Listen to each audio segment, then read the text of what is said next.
everybody. Welcome to Score to Live. Michael Swisher with Coach John Hardaway as we come to you from State Fair Arena after a full day of semifinal Friday basketball. 8 games starting at 9 a.m., ending, gosh, I don't know, 10:30 p.m., 11 p.m. I think so. But we're finally to the end of the day. This is the 2A video for today. Before we get to that, last year, this was a 3-man crew for this weekend as we were joined by Coach Randy Tourney. And of course, last weekend he was with us here with Class A and B, and we know he'd love to be here with us this weekend, but unfortunately he won't be as his father, Coach Johnny Tourney, passed away on Tuesday. He was 85 years old, and you talk about a family tradition. And Coach Johnny Tourney, a Hall of Fame coach, somehow got inducted after his son, Coach Randy Tourney, in 2016 into the Oklahoma Basketball Coaches Association.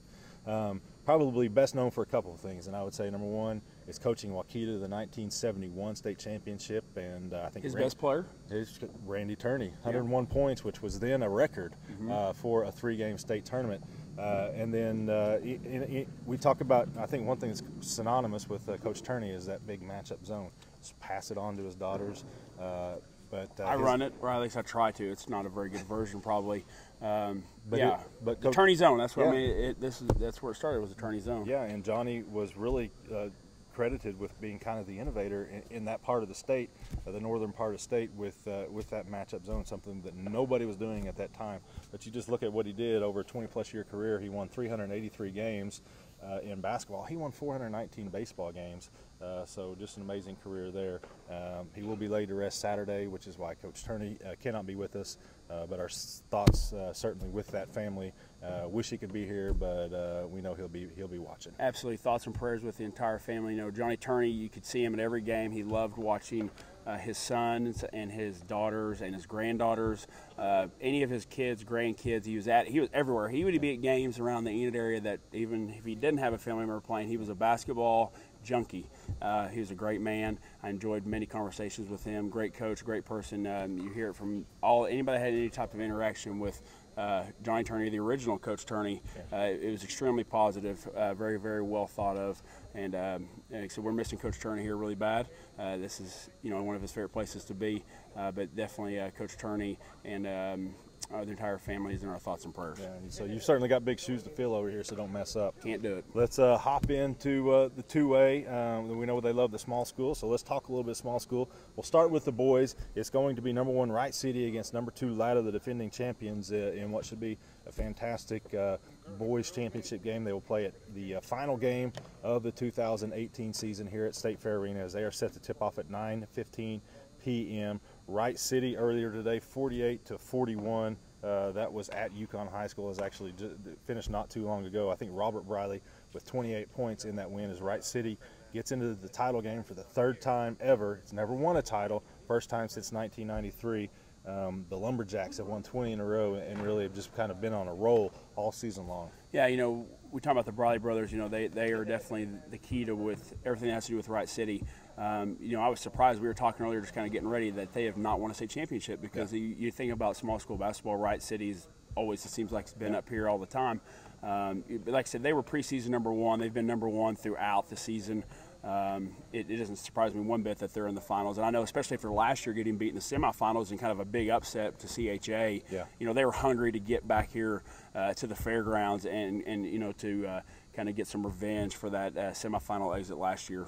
Well, as they say, to be the champ, you got to beat the champ, and that's exactly what Wright City will have to do to win its first ever title, as Latta is back into the championship game, I believe for the 4th time in 6 years, as the once formerly known as a baseball school certainly is proving its basketball mettle, as it survived Hooker 42-41 in what turned out to be a pretty wild finish, as Latta had a late 4-point lead, then it was trimmed to 3. Tate Cathcart for Hooker had a chance at an and 1 with 20 seconds left. He missed his free throw, so it stayed a 1-point game. And then Latta was able to run 18 seconds off the clock before Hooker was able to foul.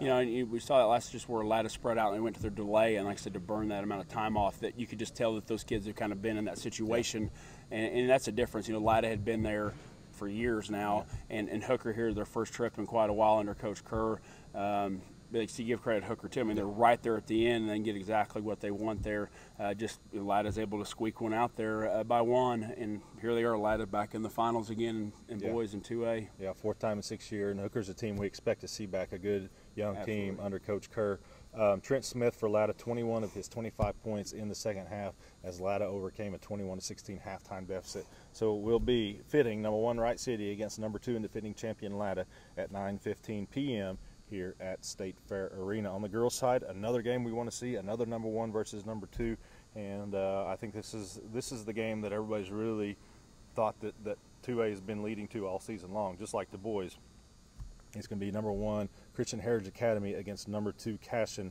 We'll start with CHA, absolutely dominant today, 61-35 over Fairview, and this is a game, you know, we thought Fairview might give them some problems because of their size, but it really had no effect whatsoever. We thought, you know, we definitely thought it would be a great game or have a chance to be a good game, and heck, I picked Fairview yesterday. Yeah.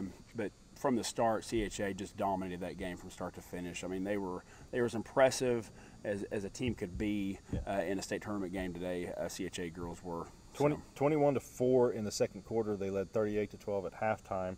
Olivia Curtis had outscored Fairview 17-12 single-handedly by halftime, as she was just dominant. 20 points, 7 rebounds, and then, you know, Parrish with 10 points, and then 3 other players with 9 points for CHA. But you look at 27 turnovers, huge. Yeah, you know, what I thought with CHA was they were mixing up. They were diamond press, and then they were three-quarter court 2-2-1, and they'd be back running their 3-2 zone, and then they would be in their 2-3, but they were constantly pressing, trapping, rotating, creating those turnovers and the points off the turnovers. 37 of them. I mean, that was the difference right there. And CHA, they're so long and they're so athletic as a group that, you know, they gave Fairview fits today. Yep, so Fairview saw its season end in the semifinal round, whereas CHA improved to 29-0, so we have a chance for 2 teams to finish undefeated this year here in 2A through 4A. CHA joins the Kingfisher boys. It's going to be CHA against Cashion. Christian Heritage kind of upset Cashion on its, you know, had that big run last year where it beat 1, 2, and 3 in the state tournament, and hasn't slowed down since. I think they've won 35 games in a row now. Has CHA. Before we move on, though, one team has played CHA within single digits this year. That is Dale twice, once a 9-point game, once 3 points in overtime, and everybody else has been, you know, double digits or more. And 44 points is the most that CHA has given up in a game this year. So talk about that defense. They really get after you and give you fits. We'll see what Cashion can do against that. Cashion really impressive in its own right, 66-48 against Howe, where, you know, Jaylee Oglesby got her points, but she really had to put up a lot of shots to get them for Howe. Yesterday with Howe girls, we talked about Oglesby, and she's a great player. I mean, she's been fun to watch the last 2 nights. But what Howe did not get was everybody else today around her. You know, and you got to give credit to Cashion's defense. I mean, they're in their man, and they're really getting out and defending. And I think that's one of the best things that Cashion girls have done this year under Coach Manning is really get after and just really defend in the half court. And they really got out and really defended Howe and kept everybody else off the 3-point line. And Oglesby was going to get hers. I mean, she's just too good of a player, but really defensively did a great job in terms of the sum. So and they sent several girls after her. You know, I saw several Gardner, but one that I noticed a lot was Lexi Maroney. Well, Haley Pickle picked up the first 2 quick fouls. They were trying to run her off a couple different stagger screens, and then Lexi came in. And Lexi's a state champion track girl, and she really got after her. And you know, Kate and Taylor, I think, even guarded her a little bit a few times. So you're keeping that fresh body on that really good player there in Oglesby. Yep, she had 28 points but took 34 shots to get those points and really struggled in the first half where Cashion built up the 34-21 halftime lead. And I think early on the dominant force was Presley Payasapi. She just really got after him. She finished the game with 19 points and 5 rebounds. But early on she really established herself down low. And then outside Tally Robinson, she hit, I think, 3 huge threes in the first half. She finished 4-4 from beyond 3-point range. Had 16 points, and then you've got Sydney Manning, who did her thing, 20 points, 12 rebounds, another double-double, 4 steals. Yeah, you could really tell, at least I felt like in the first half, that Cashion was really trying to take advantage of the matchup against Payasapi and Tally getting the open looks on the three, and she's such a capable three-point shooter. But you said Payasapi first early inside off the glass, and that kind of opened it up a little bit too for Robinson. And then, you know, Sydney just kind of did her thing over the course of 4 quarters. And like I said, you have 20s, 19, and 16. That's going to be really hard for anybody to beat. Yep. Now I won't put you in a tough spot. Obviously, you're the boys' coach, Cashin, so we know you have to pick Cashin to win the girls' game. But on the boys' side, Wright City and Latta, who do you see coming out in that one? Well, I would bet that Coach Matt Bryant at Latta, I've picked against him last year in the finals. I picked against him yesterday, so I would assume he probably wants me to pick against them again. So I will pick the Wright City Lumberjacks as the #1 team, start to finish, to win the state championship. So there you go, Coach Bryant. Yeah, I think those have the potential to be 2 really exciting and fun games to watch. 1 versus 2. You have to say the coaches did a good job in their rankings. Absolutely, and do they ever get it wrong? Especially those 2 boys coaches. Exactly. Fantastic job this year. So #1 CHA versus #2 Cashin, 12:15 p.m. That'll be in the first session. And then the nightcap, the 2018 finale, will be #1 Wright City versus #2 Latta boys. We hope that you will keep up, be here at State Fair Arena to watch all that fantastic action. But if you cannot, keep up with it on your Squirtle app, and we appreciate you joining us here tonight.